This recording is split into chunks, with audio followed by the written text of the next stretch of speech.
وعلیکم السلام ورحمۃ اللہ وبرکاتہ۔ یہ آپ نے ایک اچھا سوال کیا ہے کہ ہمارے یعنی معاشرے میں جو خواجہ سرا ہیں ان کی شادی کے بارے میں کیا حکم ہے، اگر وہ کسی سے شادی کر لیں تو کیا ایک گناہ ہے، اور لڑکی کو کیا کرنا چاہیے، کیا وہ طلاق لے لے یا اسی طرح زندگی گزارتی رہے، تو یہ تو دھوکہ ہے۔ تو اس بارے میں اسلام ہمیں کیا تعلیمات دیتا ہے؟ دیکھیے، خواجہ سرا جو ہیں ان کے مختلف اقسام ہیں۔ بعض ایسے ہوتے ہیں کہ جن میں کچھ علامات مردوں والی پائی جاتی ہیں، لیکن ان کا زیادہ میلان خواتین کی طرف، عورتوں کی طرف ہوتا ہے۔ اس صورت میں ان کو خاتون ہی شمار کیا جائے گا اور کسی مرد سے ان کا نکاح کیا جا سکتا ہے۔ بعض اوقات ایسے ہوتا ہے کہ مردوں کی طرف میلان زیادہ ہوتا ہے، لیکن کوئی علامت خواتین والی بھی پائی جاتی ہے۔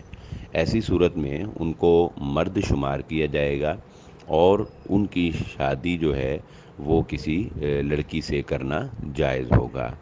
البتہ بعض دفعہ ایسا ہوتا ہے کہ یہ ڈیسیژن کرنا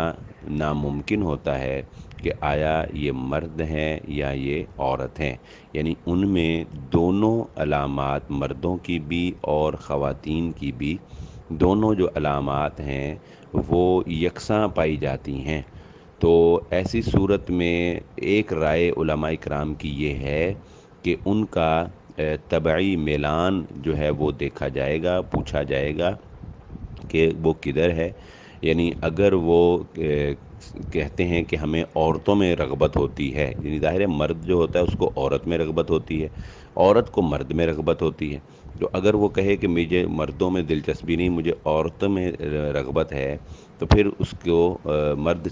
شمار کیا جائے گا اور عورت سے اس کا نکاح کیا جائے گا۔ اور اگر وہ کہے کہ نہیں مجھے مردوں میں رغبت ہے، تو پھر اسے عورت سمجھا جائے گا اور اسے مرد سے اس کا نکاح کیا جائے گا۔ یہ چند صورتیں ہیں، لیکن اگر یہ فیصلہ کرنا ممکن نہ ہو کسی طرح بھی کہ وہ مرد ہے یا عورت ہے، یا اس میں دونوں علامات یکسر پائی جاتی ہوں اور دونوں طرف ہی اس کا رجحان میلان ہوتا ہو، تو ایسی صورت میں اس کے ساتھ نکاح کرنا یا اس کا خود اپنا نکاح کرنا یہ علماء کرام کے نزدیک جائز نہیں ہے۔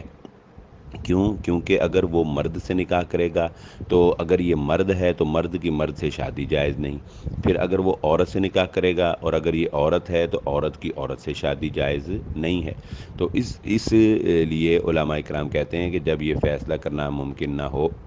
تو پھر ان کا نکاح کرنا جائز نہیں ہے۔ اور تیسری بات یہ کہ اگر نکاح نہیں کرنا تو پھر ظاہر کیا کرنا ہے، تو اور اگر ان کے اندر جذبات بھی ہیں تو پھر تو کچھ اس کا حل ہونا چاہیے نا، ورنہ تو معاشرے کے لیے خرابی کا باعث بنیں گے۔ تو اس میں پھر یہ حکمرانوں کی ذمہ داری بنتی ہے کہ وہ کچھ ایسے اقدامات کریں کہ مثلا ان کے لیے کچھ ایسے سینٹرز قائم کیے جائیں جہاں ان کی اچھی تعلیم و تربیت کے ساتھ ایک سازگار ماحول فراہم کر کے انہیں کسی مشن پر لگا دیا جائے، تاکہ ان کا رجحان اس طرف سے ہٹ جائے اور وہ کسی ایک خاص مشن پر کام جو ہے وہ کرنے لگ جائیں۔ کیونکہ انسان جب کسی خاص مشن پہ کام کر رہا ہو تو پھر اس کا رجحان جو ہے اس طرف ہی ہوتا ہے اور دیگر خواہشات کی طرف اور شیطانی خواہشات کی طرف رجحان نہیں جاتا۔ ان کو چاہیے کہ وہ روزے رکھیں اور حکمرانوں کو چاہیے کہ وہ اس کے لیے اقدامات کریں۔ علماء کرام یہاں تک اجازت دیتے ہیں کہ اگر اس سے فتنے کے پھیلنے کا ڈر ہو تو ان کے لیے حکمران ایسی ادویات بھی استعمال کر کے ان کو دے سکتے ہیں جن سے ان کی یہ خواہشات جو ہے یہ ختم ہو جائیں، تاکہ معاشرے میں فتنہ نہ پھیلے۔ واللہ اعلم۔